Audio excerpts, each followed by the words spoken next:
Oh, for freak's sakes, people. Another day, another dollar. Yup. What does that mean? That means I gotta go off to work to make some more dollars. It's currently a Wednesday here. Bright and early, not really. It's 3:30. I got up turbo late today because I was like super exhausted last night when I got home from work. Because somebody decided to go to bed or wake up early yesterday. Like I said, I was up at 9 yesterday. And, oh geez, almost stepped on the kitten. She really needs a bell. She's like a little ninja. Hey, Bubby. Hey, Scampers. Oh, what the hell was that sound? Oh, God. So she's a chicken shit, right? Big chicken shit. I've probably mentioned this before. But she will not let anybody touch her except for me. I'm the only person who can pet her, and even then she gets a little sketchy. Look at her. She's such a weird kitten. I don't get it. She's antisocial. Anybody comes over to the house but me, she runs and hides. And she's just really weird.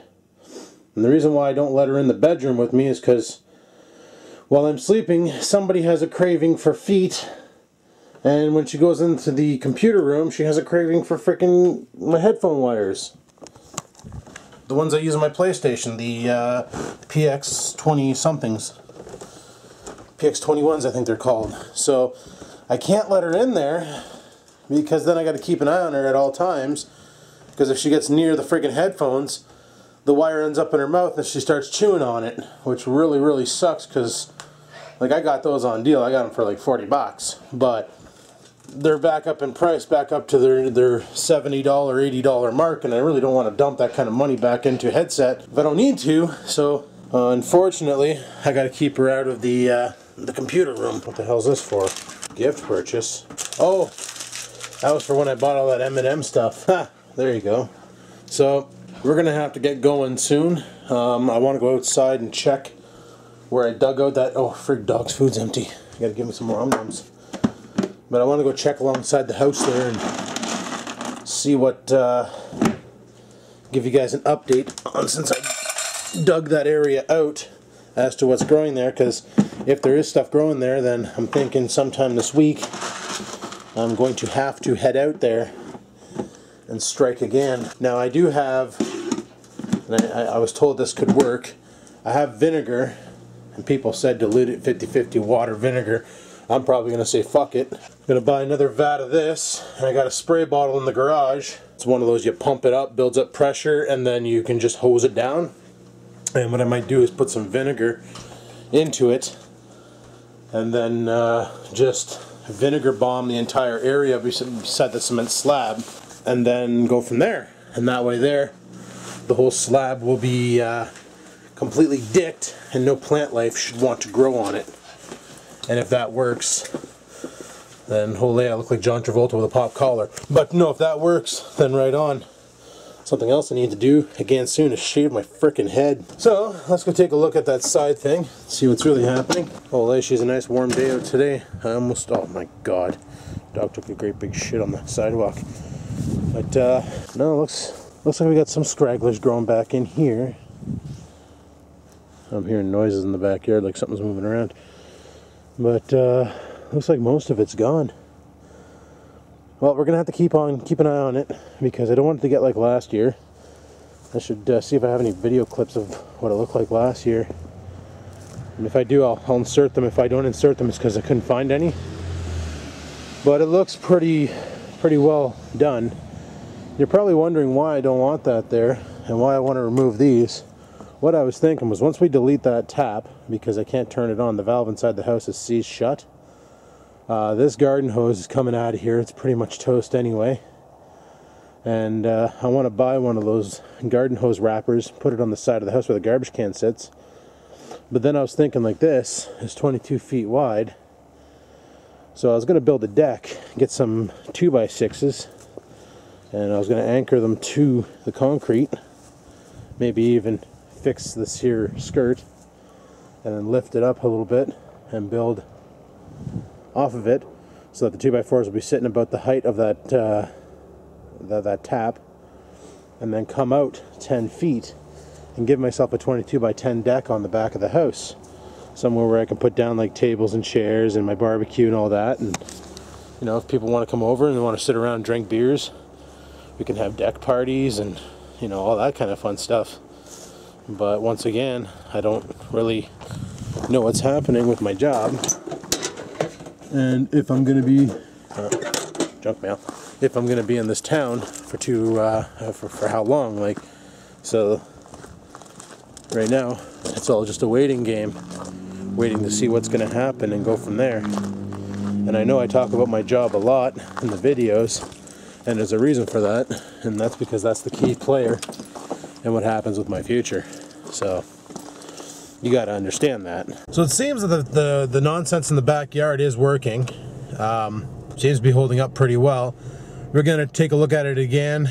And if I do end up building a deck, I don't know if it'll be this year or when. First thing I got to do is get rid of that tap and then go from there. But if I do build a deck, what I want to do is, even though I'm in the car, I can kind of show you. You see how the cement step on the front? And there's that great. Well, what I want to do is I want to have it hang out so you can just come out the front door, the back door, and walk onto the deck and go. And I think it'd be pretty awesome. The plans I have in my head will be pretty awesome. And whether or not I can make it work would be another story. But here's freaking hoping, and let's get to work.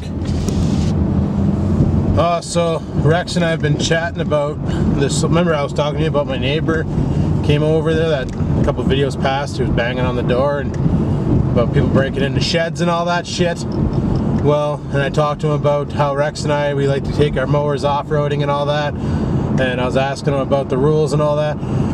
Well, I went and looked them up last night for funsies on the MTO's website, and apparently, according to what they call an off-road vehicle, our lawn tractors without the decks, whoa, just go ahead and walk and don't pay attention, just keep an eye on your phone. That's how you stay safe, texting safe, frig sakes, some people, fuck.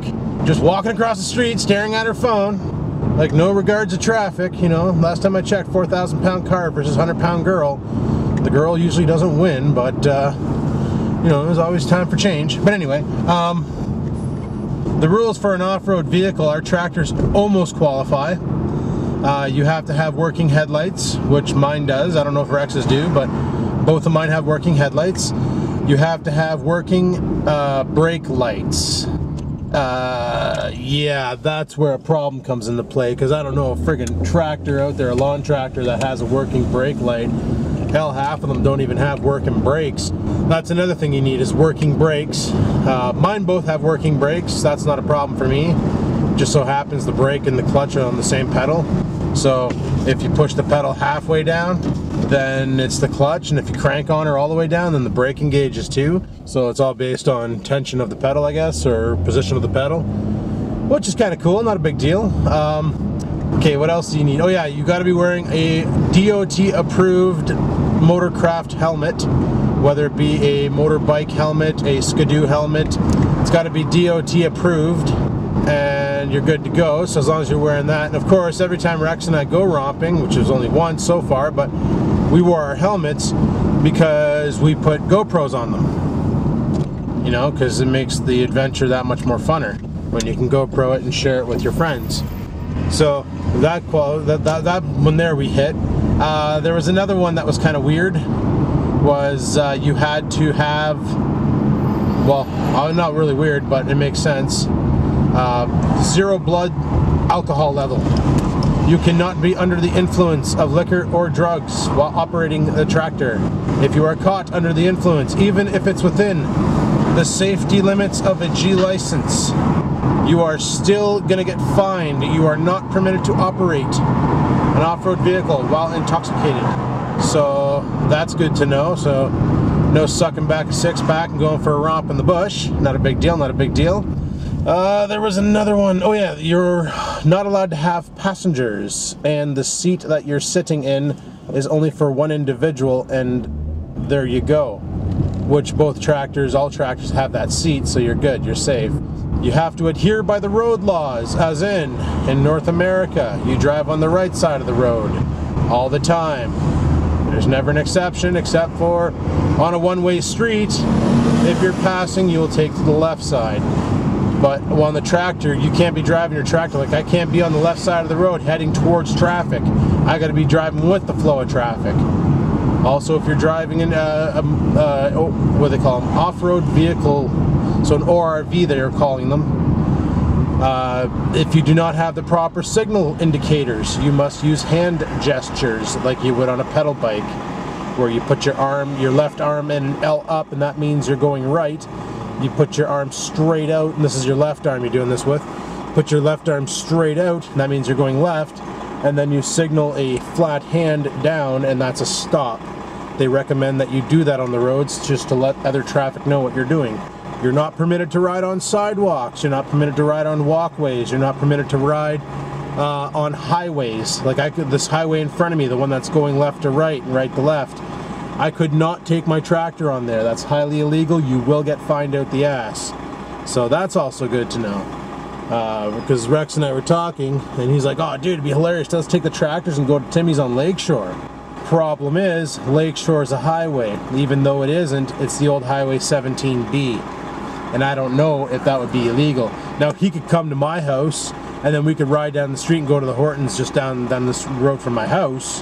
That's perfectly okay, as far as I can tell. But we're going to talk to the cops more about it and see what's legal and what's not, because those lawn tractors are friggin' hilarious to ride. And I think if we went to a Hortons on lawn tractors, it would probably, you know, a lot of people would be like, what the hell's wrong with these guys? Look at them, they're dicked, you know? That'd be funny. But we've been questioning the rules about the lawn tractors for a while now, because we just want to do more with them.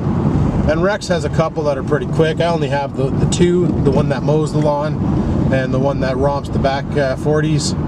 So I'm not really as balls deep in it as Rex is. Rex has, like I said, he has a couple that are, you put them in third gear and they're already doing like 25 kilometers an hour, and like they're pretty quick.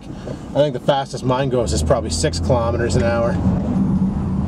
But if we're gonna do Hortons runs, I gotta build a cup holder for it to hold a Tim Hortons cup, because I would love to drive my mower and have coffee, you know. And I've already brought my lawnmower on the road. Last year, a neighbor of mine, her husband was out of town and she was looking for somebody to mow her lawn. So I just drove the Dynamark over and done, you know. Cleaned it up. So that was all right. But yeah, back talking about that deck in the backyard.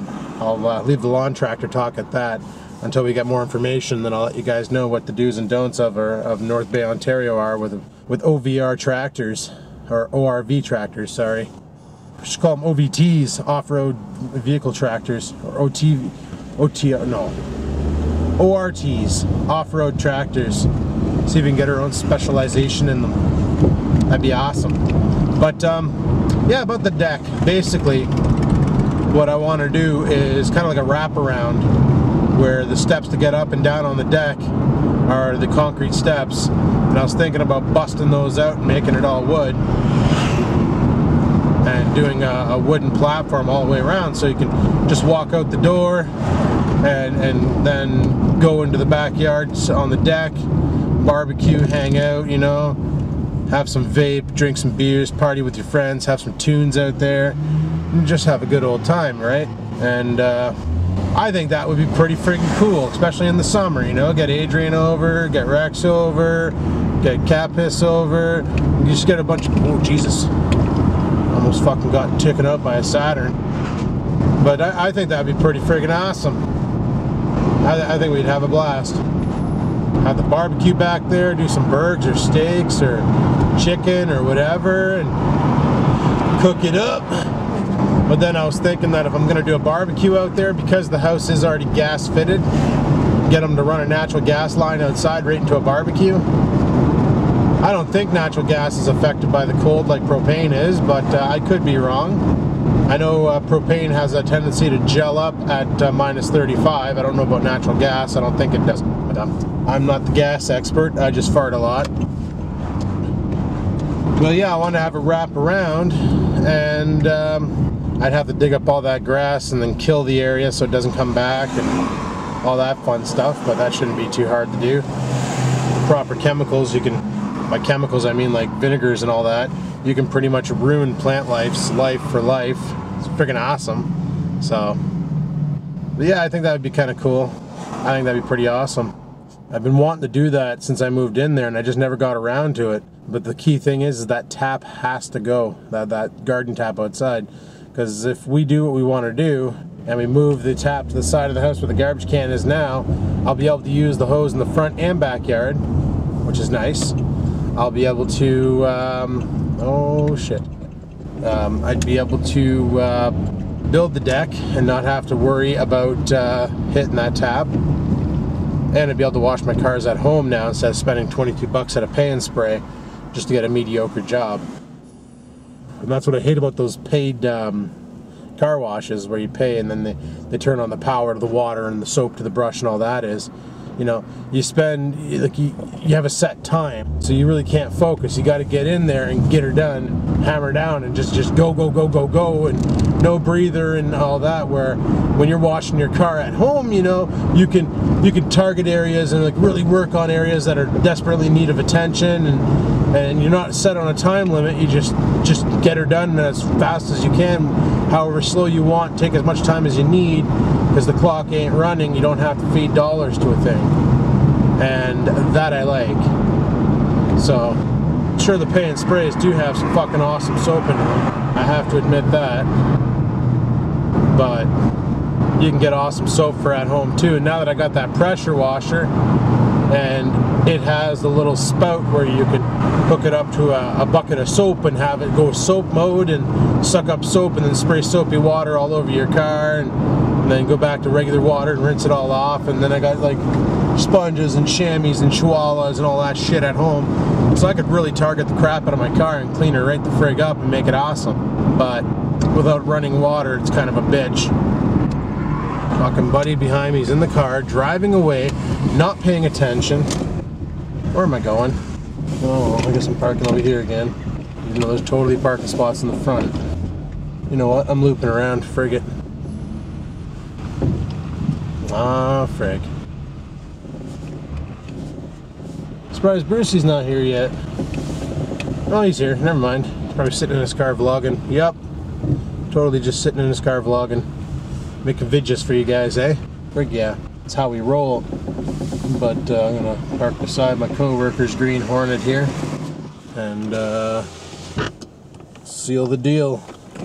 Alrighty, so yeah, a couple things I got on my mind and things, but like I said, the key thing is what's gonna happen here with this job and my employment, and that's gonna be the deciding factor on if I'm staying in North Bay and if I'm gonna do all these mods to the house, or if I'm just gonna fix her up and dump her and get the frig out of town. So we just gotta wait and see what the frig's happening. I'm gonna leave you guys with a quick little vape. Yeah, buddy, some vanilla custard for you on a rebuilt iGo L at 2.3 ohms, running at what, 12 watts on the old vapor, on the old proto vapor. Love that kind. But we're gonna shut her down for now. Let me know what you think of the whole deck idea. And let me know if you have any idea on the tractors and riding them through town. And, you know, we still got to talk to cops about it and all that nonsense. But I'm going to leave it at this, people. So hopefully you enjoyed today's video. If you did, click the like button. Questions, comments, concerns, oh, down below they go. And until next time, guys, keep on vlogging.